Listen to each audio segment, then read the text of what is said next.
My name is David Stoddard, and the purpose of this video is to explain how to properly fill out the South Carolina Financial Declaration. The Financial Declaration is a document that is required in most family court cases in South Carolina. There are several sections. This is the caption. This is information about the parties. This section is income. This is deductions from income, so that's the first page. The second page is monthly expenses, and the next section is installment loans, such as credit cards or a signature loan. This would not include your car payment or your house payment, as I will explain later. The next section is debts or obligations that are not payable in monthly installments. This might be a large medical bill or some other large debt that you're not making monthly payments toward. The next section is property that you own, and it's either marital property or non-marital property. Now, if many cases involve people that have never been married, like a custody case between parents that have never been married, and everything that you own would be non-marital in that case. Or if you're coming back to court to modify a divorce decree, everything you own when you come back to court would probably be non-marital property. This next section doesn't apply to many people. You only go to the next section if your total assets are more than $300,000. So I won't even go into this section because it doesn't apply to many people that are in family court on a day-to-day basis. All right, so this is the caption. You would include the county where the case is filed, the circuit where it's filed. Every county belongs to a judicial circuit in South Carolina. The parties go here, and it's either the financial declaration of the husband, father, or it could be the wife, mother, or you could just insert your name here, or plaintiff or defendant if you wanted to. And here's the case number. Here is information about the party that's filling out the financial declaration. You would only fill out your side if you're the husband or the father, or if you're the wife or the mother. You include your address, age, occupation, and so forth. Now, this is the incomes section. There's different types of incomes. The first two apply to people that I call W-2 employees. If you get a W-2 or you get a paycheck with taxes and other things withheld, it goes here. This is regular pay, and down here is overtime, commissions, etc. A lot of my clients complain, well, overtime shouldn't count, but it does count because it is an important part of your income, and many people get overtime on a fairly regular basis, and I'll explain how to calculate that later. Pensions, retirement, and annuities, that's if you are receiving a pension plan from an employer, some other retirement. This would not be Social Security, because here's where Social Security retirement goes. This is Social Security retirement or Social Security disability or VA benefits. Additional employment income here is if you have two jobs. A second job goes here.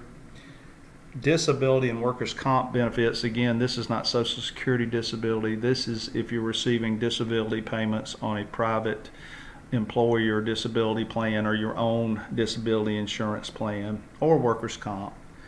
AFDC and unemployment. Spousal or child support goes here. So this would be alimony or child support that you're receiving in a separate matter or from somebody that's not a party to this case. Dividends, interest, so if you have any of this kind of income. Rental income and business profits is fairly common. This business profits, this is where you would fill it out if you're self-employed. And there's even a place for other income. And down here are deductions from your paycheck, or if you're self-employed, you would put your self-employed tax here. If you're a 1099 employee, technically you probably should be paying self-employment tax. If you don't haven't started figuring out your taxes yet, sometimes I just estimate what your tax liability would be and put it as federal or state tax, because you'll pay taxes on part of your income regardless of how, whether you're actually figuring out your taxes yet. A lot of my clients are 1099 and they haven't started doing taxes yet because they just started this new job. Now, estimating your income can be tricky. By the way, this form is based on monthly payments, so this would be monthly income. So if you're paid weekly or every other week or twice a month, you got to try to figure out what your monthly income is. Many people make the mistake, if they're paid weekly, of multiplying their weekly income by 4 to get monthly. So if they make $100 a week gross income, they multiply it by 4 and say that their monthly income is $400. This would be incorrect. Weekly income equals, or monthly income equals your weekly income times 52 divided by 12, or put another way, weekly income times 4.3333 equals monthly. So that's something to always remember, because we're going to talk about weekly payments, because a lot of things we're going to do is to convert something to an average weekly amount and then multiply it by 4.333 to get monthly. If you're paid every 2 weeks, it would be monthly income equals biweekly times 26 divided by 12, which is the same as biweekly times 2.16666 equals monthly. Obviously, if you're paid every 2 weeks, twice, that should be twice monthly. So my form was wrong, and I corrected, or this little explanation was wrong. Twice monthly. So if you're paid on the 1st and 15th of each month, you just divide it by 2 to get the weekly amount. So what we want to do, if you get paid the same every paycheck, you can simply take any paycheck, and if you're paid weekly, multiply it by 4.333 to get the monthly amount, or multiply it by 2.16667 if you're paid every 2 weeks, or if you're paid twice a month, multiply it by 2 to get your average monthly amount. And you would do the same thing for deductions from your paycheck, like taxes and so forth. But if your income varies, what you want to do is find a average weekly amount. So this is a typical paycheck, and most paychecks include year-to-date figures, and you'll see them here. Down here are deductions from pay. So what you do, this check was issued in October 13, 2017, and what you want to do is figure out how many weeks have passed during the year for October 13th, 2017, and then divide these year-to-date figures by that number of weeks. And if you check into it, this would be the 41st week of the year, or there were 41 weeks past this year. So if we were working on January 1st at this job, we would divide each one of these figures by 41 to get the weekly amount. And then once you get the weekly amount, we would multiply it by 4.333 to get the monthly amount. Now I have created a spreadsheet that I am making available on my website as I'm doing this video. It's not up on the website yet, but it does the calculations for you. Right here, you enter January 1st of whatever year you're filling out this form, or if you were hired during the year, whatever your hired date is. Because of course in October, if you were hired, say, in February or March, you would not have 41 weeks earnings yet. You would have less than 41 weeks earnings. So you would be multiplying those year-to-date figures by something less than 41 to get the average weekly amount.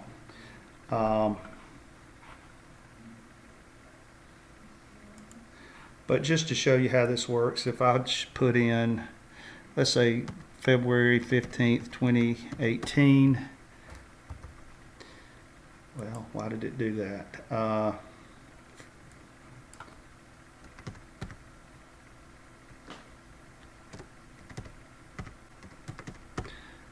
February 15th, 2018, and then I'm paid October 15th, 2018 is the date of my pay stub. It calculates the number of weeks that are passed. And then let's say I've earned $10,000 this year, regular pay.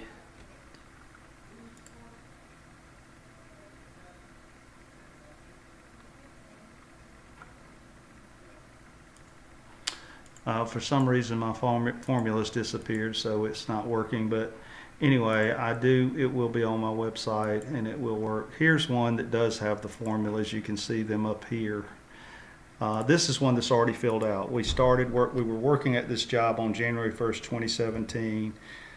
This is using the pay stub I showed you, and 41 weeks have passed during the year. If you enter the year-to-date earnings that were on that pay stub I showed earlier, it converts to, that gives you the monthly pay, and I'll show you.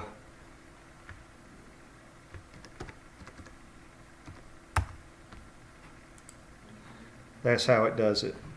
And it will do that. You can put in whatever the item is on your pay stub: regular pay, vacation pay, overtime pay, federal tax. These are deductions now, Medicare, and it will convert it to the proper monthly amount based on how I explained to do it, dividing by the number of weeks that have passed to get an average weekly amount, and then multiplying it by 4.333. By the way, vacation pay, sick pay, and those sorts of things are regular pay. So you would add these two figures to put on that top line of the financial declaration for regular pay. Overtime pay and bonuses would be in the second line. And then these are where you put the different deductions. So back to the financial declaration. I don't know if these figures match that pay stub or not. I can't remember when I pre-filled this form.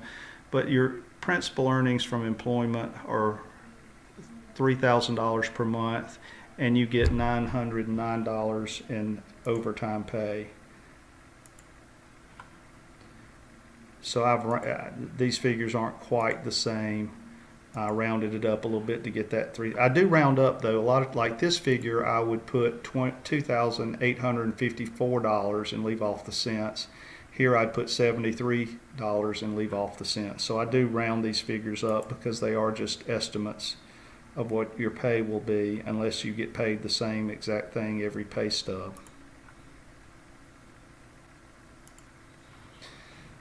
Then you put the total here of this would be your total gross monthly income before deductions, and then down here you put the deductions. For every deduction on your pay stub, you should be able to find something here. This part right here is important. If you have health insurance taken out of your pay stub, it's important, and children are involved in this case, is important to specify the amount of your health insurance premium that is for the adult and the amount of the health insurance premium that is for the child. And remember, again, this is a monthly amount, so if you're paid weekly, you got to convert it to a monthly amount the way I've showed you. Get your average, or the health insurance deduction would be the same every pay stub, so multiply it by 4.333 if you're paid weekly, or 2.16666 if you're paid every other week. Multiply it by 2 if you're paid twice a month. One way to figure out the adult versus the child, if you can't get from your employer what it's costing for the child, is just figure out how many people you cover and figure out how much it is per person. So that if you cover yourself, your spouse, and 2 children, 4 people are covered. And if you're paying $200 a month, then it's $50 per person, and that would be $100 for the adults and $100 for the children. If you're covering yourself and 2 children, and it's $200 or $2,100 to make it the math easier, then that's $70 per person. So it would be $70 for the adults and $140 for the 2 children. That's how that would work. If you have a deduction from your check that's not on this list, you list it down at the bottom and specify what it is. And then you take your gross monthly income minus your deductions, and that's your net monthly income that goes here. A lot of times this is on the first page, but mine spilled over to the second page.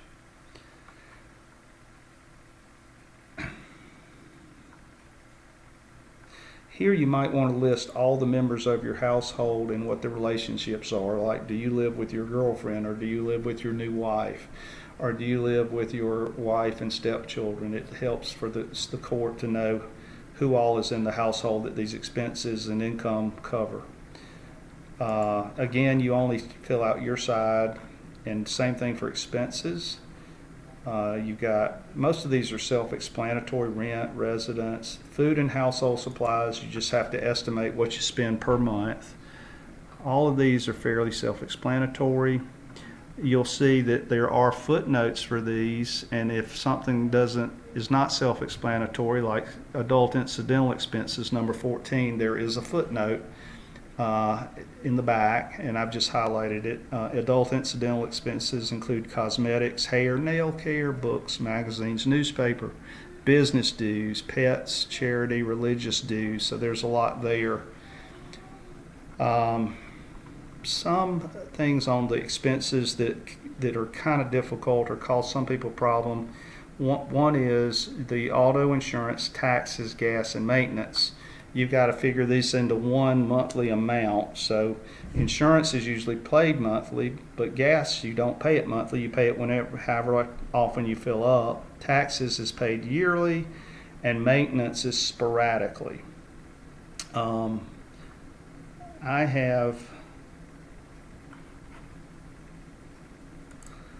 have come up with an estimate of typical car maintenance charges that I think would apply for most people. Most everybody does an oil change every 3 months, and that's usually about $45 a month.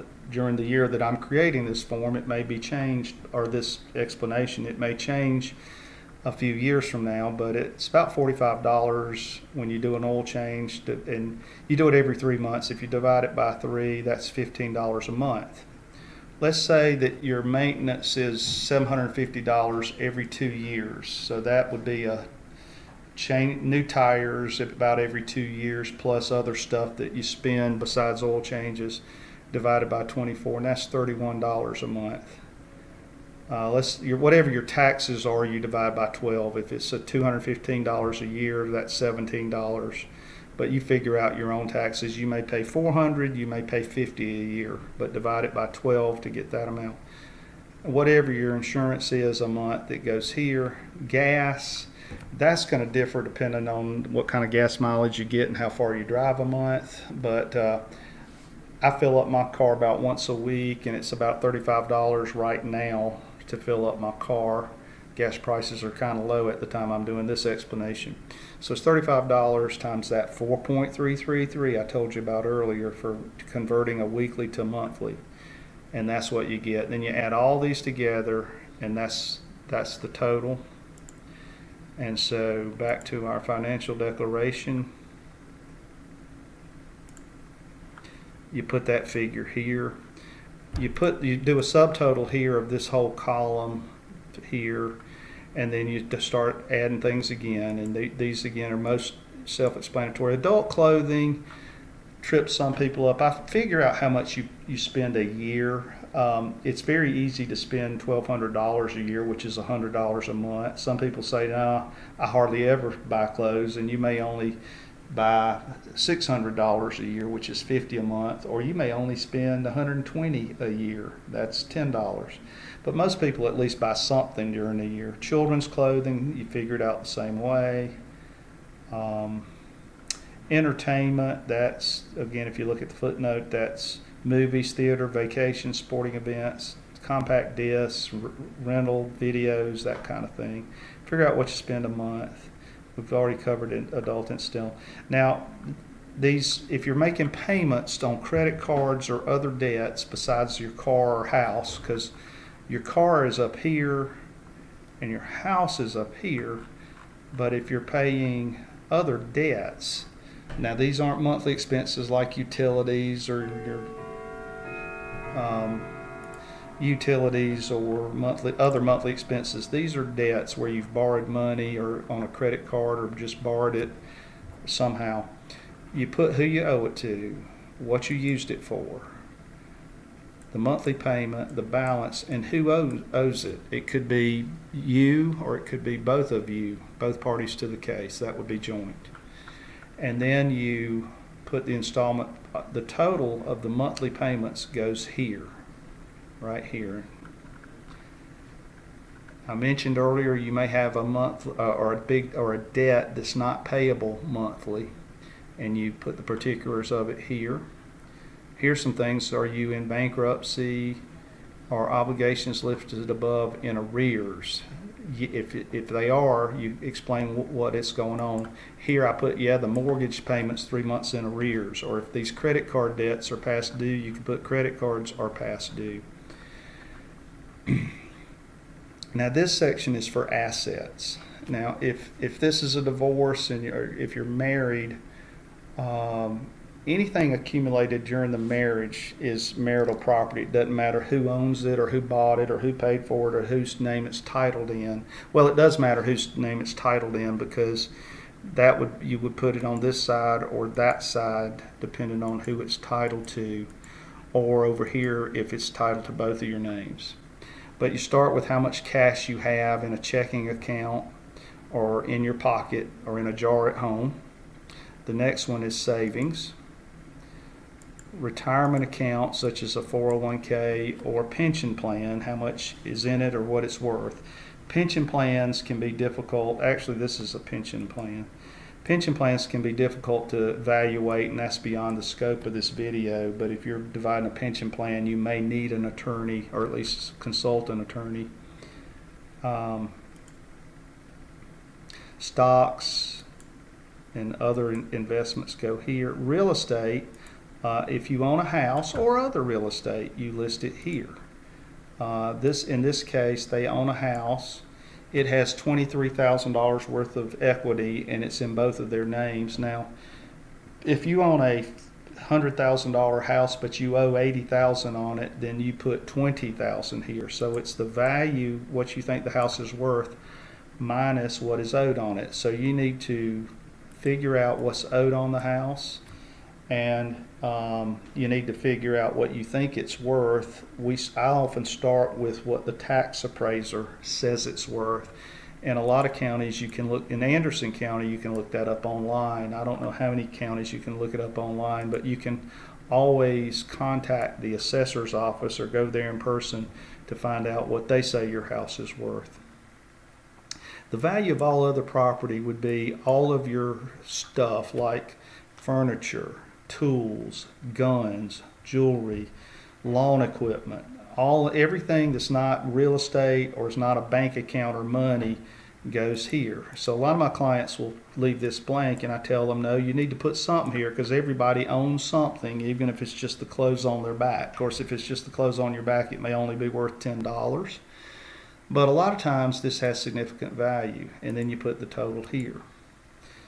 Now, non-marital property is property that's either inherited. Oh, I should have told you, this is where property acquired during the marriage goes, but it does not include property that was given to you by a friend or a relative as a gift, or property that you have inherited.